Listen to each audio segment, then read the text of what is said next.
ஆர்சிசியின் அன்பான வணக்கங்கள். இன்னைக்கு நம்ம இந்திய பொருளாதாரத்துல பார்ட் 3, அதாவது மீதம் இருக்கிற வினாக்கள் என்று நாம் பார்க்க போறோம். வாங்க வினாக்கள் பார்க்கலாம். அதற்கு முன் நீங்க சேனலை சப்ஸ்கிரைப் பண்ண மறக்காம சப்ஸ்கிரைப் பண்ணிக்கோங்க. வாங்க வினாக்கள் பார்க்கலாம். 46வது வினா. நேற்று வரைக்கும் 45 வினாக்கள் பார்த்தோம். இன்னைக்கு நம்ம 46வது வினா பார்க்கலாம். மூன்றாவது ஐந்தாண்டு திட்ட காலத்தில் கொண்டு வரப்பட்டது எந்த புரட்சி? ஆப்ஷன் ஏ நீல புரட்சி, ஆப்ஷன் பி பசுமை புரட்சி, ஆப்ஷன் சி வெண்மை புரட்சி, ஆப்ஷன் டி மஞ்சள் புரட்சி. சரியான பதில் ஆப்ஷன் சி வெண்மை புரட்சி. மூன்றாவது ஐந்தாண்டு திட்ட காலத்தில் கொண்டு வரப்பட்ட புரட்சி எதுனா வெண்மை புரட்சி. 47வது வினா. மூலதனம் என்ற நூலை எழுதியவர் யார்? மூலதனம் என்ற நூலை எழுதியவர் யார்? Option A JM Keynes, option B Robert Malthus, option C Karl Marx, option D David Ricardo. சரியான பதில் யாருன்னா ஆப்ஷன் சி காரல் மார்க்ஸ். மூலதனம் என்ற நூலை எழுதியவர் யாருன்னா காரல் மார்க்ஸ். 48வது வினா. உலக வர்த்தக மையத்தின் தலைமையகம் எங்கு உள்ளது? உலக வர்த்தக மையத்தின் தலைமையகம் எங்கு உள்ளது? WTO. Option A New York, option B Geneva, option C Paris, option D London. சரியான பதில் ஆப்ஷன் பி ஜெனீவா. உலக வர்த்தக மையத்தின் தலைமையகம் எங்கு உள்ளதுன்னா ஜெனீவா. 49வது வினா. இவற்றில் பொருளாதார அறிக்கை வெளியிடுவது எது? பொருளாதார அறிக்கையை வெளியிடுவது எந்த அமைச்சகம்? ஆப்ஷன் ஏ நிதி அமைச்சகம், ஆப்ஷன் பி திட்ட கமிஷன், ஆப்ஷன் சி இந்திய அரசு, ஆப்ஷன் டி இந்திய புள்ளியியல் நிறுவனம். சரியான பதில் ஆப்ஷன் ஏ நிதி அமைச்சகம். பொருளாதார அறிக்கை வெளியிடுவது எதுனா நிதி அமைச்சகம். 50வது வினா. இந்த குழுவின் பரிந்துரையின்படி வரி வருவாய்கள் மத்திய மற்றும் மாநில அரசுகளுக்கிடையே பகிர்ந்தளிக்கப்படுகிறது. இந்த குழு பரிந்துரையின்படி வரி வருவாய்கள் மத்திய மற்றும் மாநில அரசுகளுக்கு இடையே பகிர்ந்தளிக்கப்படுகிறது. ஆப்ஷன் ஏ திட்டக்குழு, ஆப்ஷன் பி தேர்தல் குழு, ஆப்ஷன் சி நிதிக்குழு, ஆப்ஷன் டி தணிக்கை குழு. சரியான பதில் ஆப்ஷன் சி நிதிக்குழு. நிதிக்குழு அறிக்கையின்படிதான் வரி வருவாய்கள் மத்திய மற்றும் மாநில அரசுகளுக்கு இடையே பகிர்ந்தளிக்கப்படுகிறது. 51வது வினா. மொத்த நாட்டு உற்பத்தியிலிருந்து தேய்மானத்தை கழித்து கணக்கிடப்படுவது டேஸ். மொத்த நாட்டு உற்பத்தியிலிருந்து தேய்மானத்தை கழித்து கணக்கிடப்படுவது டேஸ். ஆப்ஷன் ஏ நிகர நாட்டு உற்பத்தி, ஆப்ஷன் பி நிகர உள்நாட்டு உற்பத்தி, ஆப்ஷன் சி நிகர வருவாய், ஆப்ஷன் டி இவற்றில் எதுவும் இல்லை. சரியான பதில் ஆப்ஷன் ஏ. மொத்த நாட்டு உற்பத்தியிலிருந்து தேய்மானத்தை கழித்து கணக்கிடப்படுவது நிகர நாட்டு உற்பத்தி. 52வது வினா. மொத்த நாட்டு உற்பத்தியில் மொத்த நாட்டின் மக்கள் தொகையை வகுத்தால் கிடைப்பது டேஸ். மொத்த நாட்டு உற்பத்தியில் மொத்த நாட்டு மக்கள் தொகையை வகுத்தால் கிடைப்பது எது? ஆப்ஷன் ஏ தலா வருமானம், ஆப்ஷன் பி நிகர உள்நாட்டு உற்பத்தி, ஆப்ஷன் சி நிகர நாட்டு உற்பத்தி, ஆப்ஷன் டி மொத்த உள்நாட்டு உற்பத்தி. சரியான பதில் ஆப்ஷன் ஏ தலா வருமானம். மொத்த உள்நாட்டு உற்பத்தியில் மொத்த மக்கள் தொகை வகுத்தால் எது கிடைக்கிறது? தலா வருமானம் கிடைக்கும். 53வது வினா.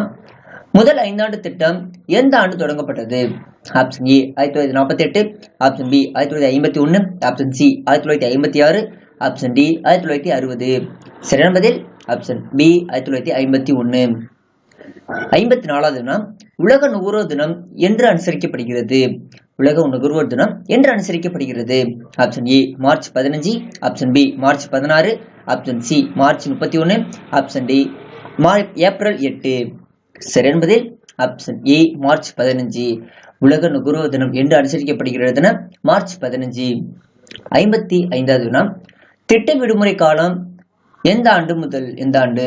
திட்ட விடுமுறை காலம் எந்த ஆண்டு முதல் எந்த ஆண்டு? Option A 1956 59, option B 1961 64, option C 1966 69, option D 1969 72. சரியான பதில் ஆப்ஷன் சி 1967 69. திட்ட விடுமுறை காலம் 1966 69. 56வது வினா. இவர்களின் சேவை வரியை அறிமுகப்படுத்திய நிதியமைச்சர் யார்? சேவை வரியை அறிமுகப்படுத்திய நிதியமைச்சர் யார்?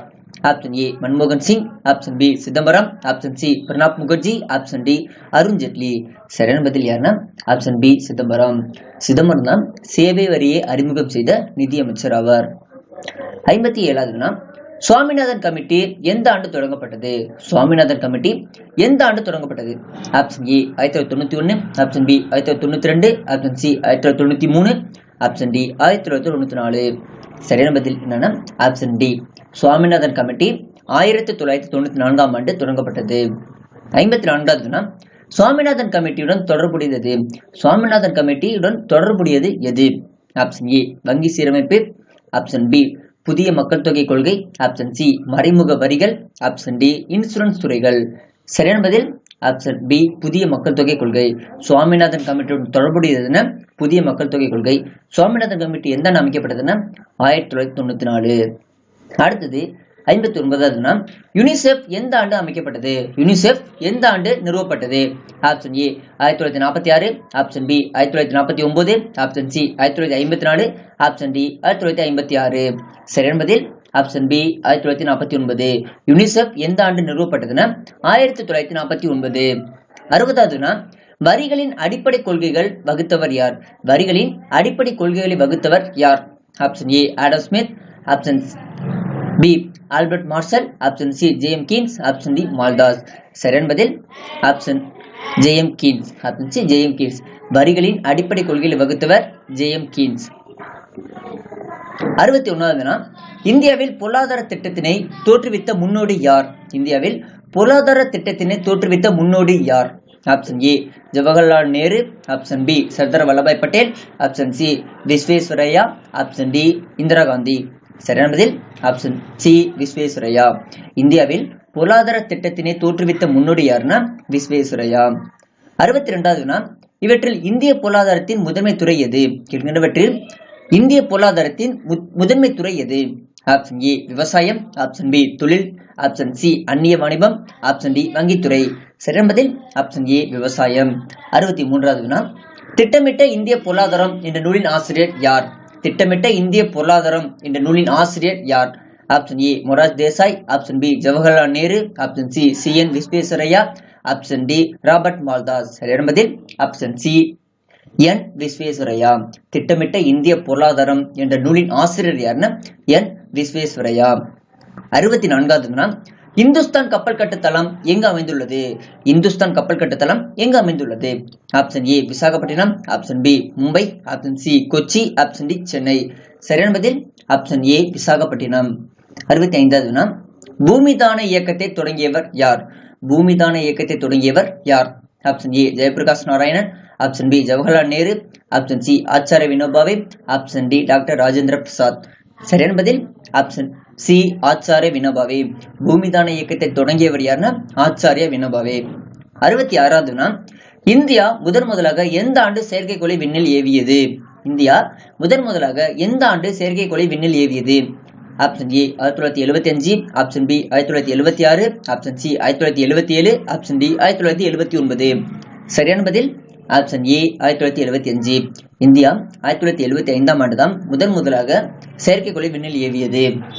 67வது தொலைத்தொடர்பு வசதிகளை அளிப்பதில் இந்தியா உலக நாடுகளிடையே எத்தனையாவது இடத்தில் உள்ளது?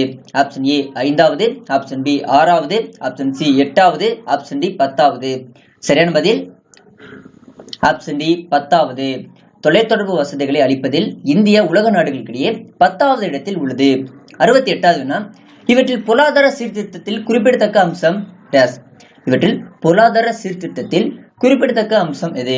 ஆப்ஷன் ஏ தாராளமயமாதல், ஆப்ஷன் பி தனியார்மயமாதல், ஆப்ஷன் சி உலகமயமாதல். சரியான பதில் ஆப்ஷன் டி இவை அனைத்தும். இவற்றில் பொருளாதார முக்கிய சீர்திருத்தம் எதுனா தாராளமயமாதல், தனியார்மயமாதல், உலகமயமாதல், எல்பிஜி. 69வது இந்தியாவில் எந்த மாநிலத்தில் கல்வியறிவு பெற்றோர் அதிகம் உள்ளனர்? இந்தியாவில் எந்த மாநிலத்துல கல்வியறிவு பெற்றோர் அதிகம் உள்ளனர்? Option A Tamil Nadu, option B Kerala, option C Karnataka, option D Andhra Pradesh. சரியான பதில் ஆப்ஷன் பி கேரளா. கேரளால தான் அதிக அளவு கல்வி பெற்றோர் விகிதம் உள்ளது. அடுத்தது 70வது 14 வயதுக்கு உட்பட்டோருக்கான இலவச கட்டாய கல்வி சட்டம் எந்த ஆண்டு கொண்டு வரப்பட்டது? 14 வயதுக்கு உட்பட்டோருக்கான இலவச கட்டாய கல்வி சட்டம் எந்த ஆண்டு கொண்டு வரப்பட்டது? Option A 2008, option B 2009, option C 2010, option D 2011. சரியான பதில் ஆப்ஷன் பி 2009. நண்பர்களே, இன்று நாம் பொருளாதாரத்தில் மிக முக்கிய வினாக்கள் இன்று நாம் பார்த்தோம். நன்றி, வணக்கம். நாளை மற்றொரு வீடியோ உங்களுக்கு சந்திக்கிறோம். தேங்க்யூ.